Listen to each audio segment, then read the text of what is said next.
ഈ മാസം 4-ന് പ്രഖ്യാപിച്ച KSRTC പണിമുടക്കുമായി മുന്നോട്ട് പോകുമെന്ന് TDF.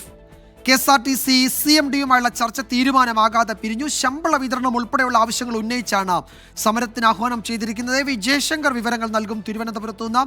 ജയശങ്കർ, ഇന്നത്തെ ചർച്ചയിൽ എന്തുകൊണ്ടാണ് ഒരു ധാരണ ഉണ്ടാകാതെ പോയത്? എന്താണ് ഈ ശമ്പള വർധന ഉൾപ്പെടെ അത് കൃത്യമായി നൽകുന്നത് ഉൾപ്പെടെ നിരവധി ആവശ്യങ്ങൾ ഉണ്ടല്ലോ ജീവനക്കാർക്ക്.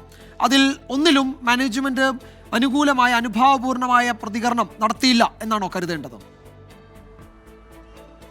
അതായത് കഴിഞ്ഞ ദിവസമാണ് TDF ഇത്തരത്തിൽ പണിമുടക്ക് നോട്ടീസ് നൽകുന്നത്. അതായത് 3-ാം തീയതി അർദ്ധരാത്രി മുതൽ ഒരു ദിവസം പണിമുടക്കുമെന്ന തരത്തിലായിരുന്നു നോട്ടീസ് നൽകിയത്. ഇതിന് പിന്നാലെയാണ് നടപടിക്രമങ്ങളുടെ ഭാഗമായി ഈ CMD ഇന്ന് TDF നേതാക്കളെ വിളിച്ച ചർച്ച നടത്തിയത്. ഈ ചർച്ചയിൽ മാനേജ്മെൻറ്റ് മുന്നോട്ട് വെച്ച കാര്യങ്ങളൊന്നും തന്നെ ഇവർ അംഗീകരിച്ചില്ല. ഇവർ കൃത്യമായി തങ്ങൾക്ക് കൃത്യമായ രീതിയിൽ മാസം ശമ്പളം തരണം, ഒപ്പം തന്നെ DA കുടിശ്ശിക ഉൾപ്പെടെയുള്ള കാര്യങ്ങൾ കൃത്യമായി നൽകണം, പെൻഷൻ തുക കൃത്യമായി നൽകണം, അങ്ങനെ ഒരുപിടി ആവശ്യങ്ങളാണ് നൽകിയത്. അവരുടെ ഭാഗത്തു നിന്ന് ചിന്തിക്കുമ്പോൾ ആവശ്യങ്ങൾ ന്യായമാണ്. കാരണം ഇന്ന് ഇവിടെ ഇടത് സംഘടനകൾ ഉൾപ്പെടെ ഈ സമാനം ആവശ്യങ്ങൾ ഉന്നയിച്ചുകൊണ്ട് നിരവധി പ്രതിഷേധങ്ങൾ CMD ഓഫീസിന് മുമ്പിൽ ഉൾപ്പെടെ നടത്തുന്ന ഒരു സാഹചര്യമുണ്ട്. അത്തരത്തിൽ ഈ ആവശ്യങ്ങൾ അംഗീകരിക്കാതെ ഇത് എല്ലാം ശരിയാക്കി തരാമെന്ന സ്ഥിരം പല്ലവിയിൽ ഈ സമരത്തിൽ നിന്ന് പിന്മാറില്ല എന്നൊരു നിലപാടാണ് ഈ ചർച്ചയിൽ CMD-യോട് TDF നേതാക്കൾ അറിയിച്ചത്. എന്തായാലും ഇതിലൊന്നും തന്നെ കൃത്യമായൊരു ഉറപ്പ് തനിക്ക് നൽകാൻ കഴിയില്ല. സർക്കാരും മന്ത്രിയുമാണ് ഇതിൽ നയപരമായ ഉറപ്പ് തരേണ്ടതെന്നാണ് CMD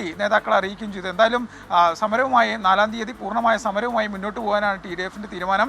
ഈ സൂചന പണിമുടക്ക് കണ്ട് സർക്കാർ കാര്യങ്ങൾ ശരിയാക്കിയില്ലെങ്കിൽ അനിശ്ചിതകാല സമരം എന്നൊരാശയത്തിലേക്കും TDF നീങ്ങുന്നുണ്ട്. എന്തായാലും 4-ാം തീയതി KSRTC ബസ് ഓടിക്കാൻ എന്തായാലും TDF പ്രവർത്തകർ എത്തില്ല. TDF-ന്റെ മുഴുവൻ പ്രവർത്തകരും KSRTC-യിൽ പൂർണ്ണമായി അന്നേ ദിവസം പണിമുടക്കും. വിജയകുമാർ. യെസ്, അപ്പോൾ KSRTC-യിലെ പണിമുടക്കുമായി സംഘടന മുന്നോട്ടാണ്. ശമ്പള വിതരണം ഉൾപ്പെടെയുള്ള ആവശ്യങ്ങൾ ഉന്നയിച്ച് സമരത്തിന് ആഹ്വാനം ചെയ്തിരിക്കുന്നത്. പ്രശ്നപരിഹാരത്തിനായി ഇന്ന് KSRTC CMD-യുമായി ചർച്ച നടത്തിയെങ്കിലും അതിൽ തീരുമാനം ഉണ്ടായില്ല എന്നാണ് ഞങ്ങളുടെ തിരുവനന്തപുരം ബ്യൂറോ റിപ്പോർട്ട് ചെയ്യുന്ന ജയശങ്കറാണ് വിവരങ്ങൾ നൽകിയത്.